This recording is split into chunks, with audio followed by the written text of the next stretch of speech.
Lux et Tenebra. Crônicas de Christian.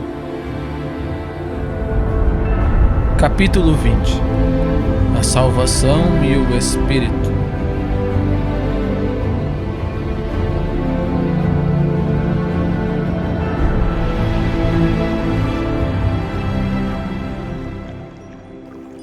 Saindo da cabana, Franciscus e Christian, com Marcos em seu ombro, se dirigiram mais uma vez para a região além do jardim. Saindo do jardim, Christian viu outra vez os animais que se espalhavam pelo vale. Logo, Christian, empolgado, perguntou: "Por onde começaremos?" Franciscus, rindo, disse: "Acalme-se, garoto, estás com muita pressa para iniciar o treino, não achas?" Christian, ouvindo suas palavras, respondeu: "Mas é claro, se eu aprender a usar uma arma, não precisarei mais temer os mortos, pelo menos." Arcos em seu ombro então falou: "Minha criança, um dia entenderás que lutar não é tão importante quanto pensas. Existem forças muito maiores do que aprender a usar uma arma." Franciscus acrescentou: "Exatamente, garoto, o silêncio pode ser muito mais afiado do que um corte de uma lâmina, e muito mais certeiro que uma flecha." Christian, ouvindo aquilo cheio de interesse, perguntou: "O silêncio? E é isso que vocês vão me ensinar?" Arcos respondeu: "Existe muito que gostaríamos de te ensinar, minha criança, mas vós não a suportarias. Ainda não estás pronto. Quando for o momento, aprenderás." Christian assinou com a cabeça e Franciscus falou: "Por hoje, criança, aprenderás a usar a espada para te defenderes. Mas, primeiramente, para combater o bom combate é necessário que conheças as ferramentas que usarás para combater. Por isso, garoto, peço-te que chames a espada e o capacete." Christian, um pouco em dúvida, olhou para Arcos em seu ombro, o belo beija-flor, com um pequeno sorriso lhe falou: "Vá em frente, Christian. Faça assim como fizestes outras vezes. Chame o capacete e a espada." Acenando com a cabeça, ele fechou seus olhos e percebeu que, ao contrário de outras vezes em que as palavras haviam se apagado de suas memórias, Christian conseguia sentir que elas ainda estavam lá em seu coração. Concentrando-se naquelas palavras, Christian pronunciou: "Tomai, enfim, o capacete da salvação e a espada do Espírito." Logo, uma forte luz dourada irradiou, e um barulho de uma lâmina sendo desembainhada soou. No cor de Christian, a bela flor próxima de seu coração irradiava um forte brilho. E mais uma vez, Christian viu sua cabeça coberta pelo mesmo capacete dourado, com uma imagem talhada de um belíssimo cordeiro, e a espada com asas de anjo em sua mão. Olhando para a espada e tateando mais uma vez o capacete, Christian, entusiasmado, começou a manejar a espada, cortando o ar à sua frente algumas vezes. Franciscus, vendo aquilo, falou: "Garoto, lembre-se bem, você está recebendo uma arma, e uma arma é diferente de um brinquedo. Sabeis qual a diferença entre ambos?" Christian respondeu com uma voz mais forte que saía do capacete: "Uma é de verdade e o outro não." Franciscus continuou: "A diferença é que a arma pode matar." Ouvindo suas palavras, Christian chocou-se, mas logo Franciscus prosseguiu: "Mas não se preocupe, garoto. Nenhuma arma é má por si própria. A maldade está naquele que as maneja. A mesma arma pode ser usada para proteger e para destruir. Depende de seu portador. Por isso, lembre-se, Christian, use-a com seriedade e com prudência. Saiba que o maior espadachim é aquele que vence sem precisar desembainhar a espada. Um verdadeiro guerreiro acerta seu alvo sem o golpear e vence o combate sem lutar. Não deveis achar que porque agredistes teus adversários vencestes o combate, porque aquele que faz uso da agressão cede às trevas e degrada seu jardim." Ouvindo aquilo, Christian ficou um pouco confuso, mas então Arcos, que estava ao seu ombro, acrescentou: "Criança, se sois o que comeis, e se comeis de agressão, serás agressivo. Harmonia e agressividade não coexistem, assim como luz e trevas não o fazem. Se optais pelas trevas, não podeis esperar que teu jardim encha-se de luz. Entendeis, minha criança? Christian, acenando com a cabeça, respondeu com seriedade: sim. Arcos e Franciscos, vendo a seriedade do garoto, abriram um largo sorriso.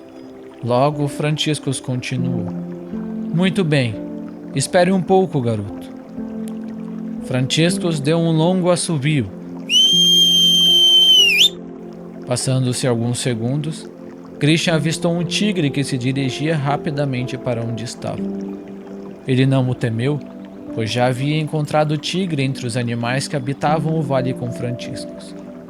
Assim que se aproximou, o tigre pulou sobre Franciscos e colocou-o ao chão, lambendo alegremente sua face. Franciscos, caindo em gargalhadas, disse: ei, pare! Vou precisar de você para me ajudar, tá bem? O tigre, ouvindo suas palavras, como se o entendesse, saiu de cima de Franciscos, que com um sorriso se levantou limpando suas roupas e falou para Christian com uma face divertida: e então, não vai cumprimentar o seu parceiro de treino? Christian, ouvindo suas palavras, imediatamente se assustou, e o tigre, como se um pouco confuso, inclinou a cabeça para o lado. Então Christian falou altamente em espanto: velho, você quer que eu lute com um tigre? Franciscos, ouvindo sua resposta, com uma voz divertida falou: garoto, eu estou na flor de idade. O que de velho estás vendo em mim? Christian, olhando para Franciscos, que parecia ser até mesmo mais novo do que ele, ficou por um momento em silêncio, mas então retrucou: devo eu chamá-lo de pirralho, então? Franciscos, ouvindo aquilo, colocando o punho fechado em frente à boca, tossiu e, mudando de assunto, prosseguiu com as instruções. Muito bem, garoto. Tu aprenderás a se defender com esse garotão aqui. Franciscos disse a Christian, acariciando a cabeça do tigre que alegremente recebia suas carícias como um gatinho. Logo continuou: não precisa se preocupar, ele não te machucará. Christian relutantemente concordou: tudo bem. Então Franciscos prosseguiu: além do mais, garoto, vos dizia que deverias conhecer as ferramentas que usarás em combate, certo? Então o que sabeis sobre as ferramentas que tendes em mãos? Christian, pensando um pouco e observando através da fenda do capacete a espada, respondeu: não muito. Eu sei que a espada chama-se Espada do Espírito e o capacete chama-se Capacete da Salvação. Além disso, mais nada. Franciscos então falou: exato.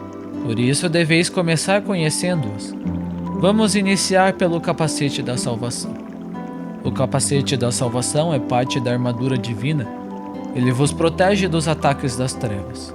Usando-o, estarás mais protegido de ataques e controles mentais. O capacete vos protege principalmente de ataques espirituais. Com o uso dele, estarás mais protegido de ataques que visam confundi-lo e colocá-lo em estado de dúvida, injetando ideias e pensamentos em vós. Lembre-se, estes ataques são os mais perigosos, pois em uma batalha, um momento de hesitação sua pode ser o suficiente para o inimigo abrir uma brecha em suas defesas. Este capacete tem a propriedade de auxiliá-lo a repelir estes ataques e fortalecer vossas defesas. Christian, ouvindo todas aquelas informações, ficou impressionado com o capacete que havia recebido. Então Franciscos continuou: este capacete, minha criança, tem sua origem dos tempos de Salu. O cordeiro que está gravado neste capacete mostra que neste momento estáis vestindo a própria vida, vida esta que entregou a salvação. O quê? Christian agora ficou ainda mais entusiasmado ao saber da origem deste capacete. Franciscos mais uma vez retomou a palavra e em um tom sério falou: além disso, garoto, deveis estar sempre alerta. Deveis estar usando o capacete sempre que uma batalha se iniciar, pois sem o capacete estarás exposto a ataques espirituais.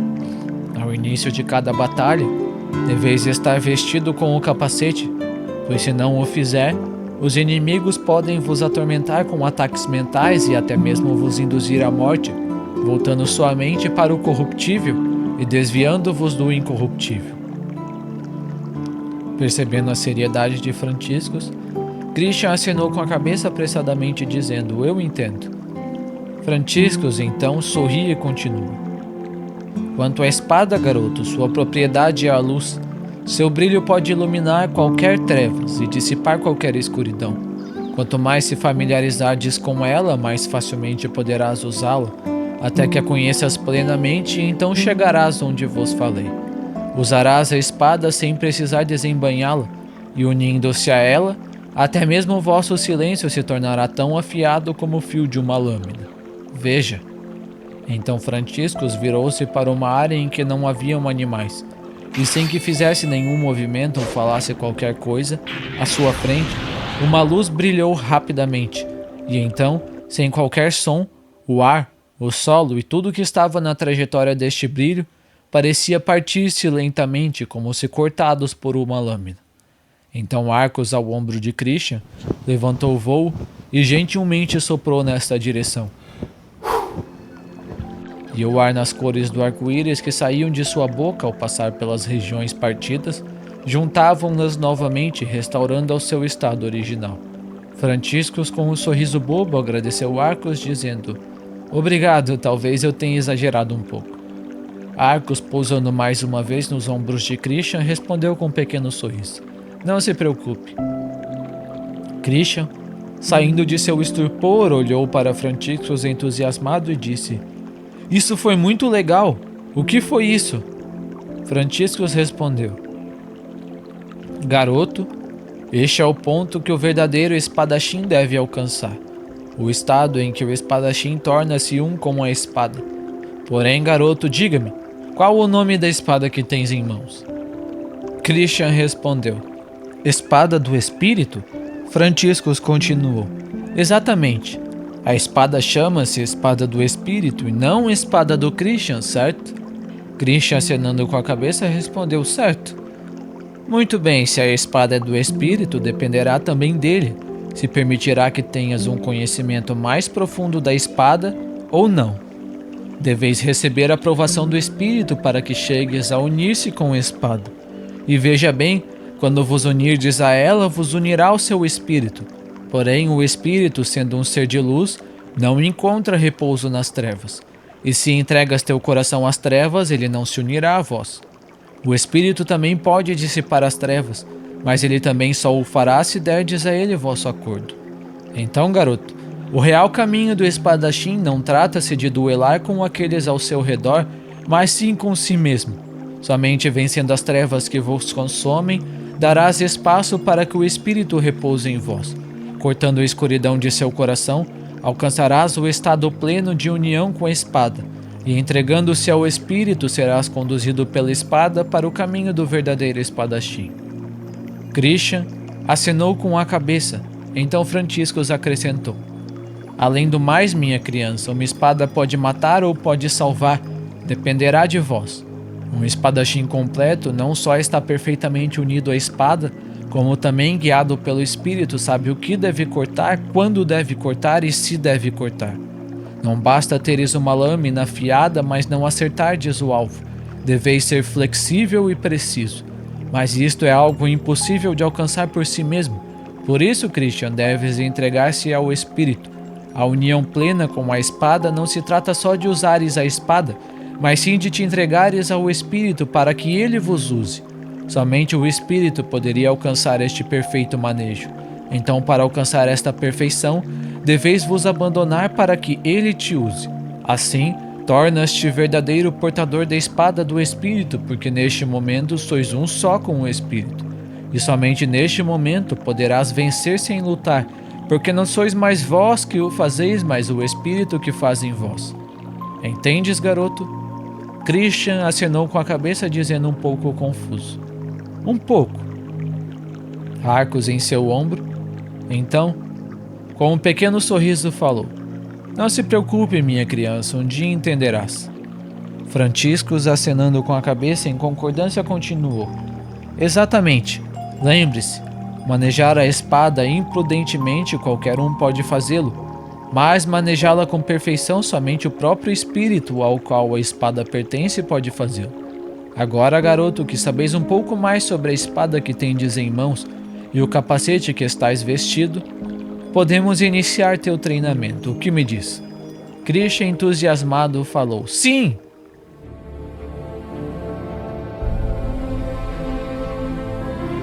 Próximo capítulo: Treinamento de combate.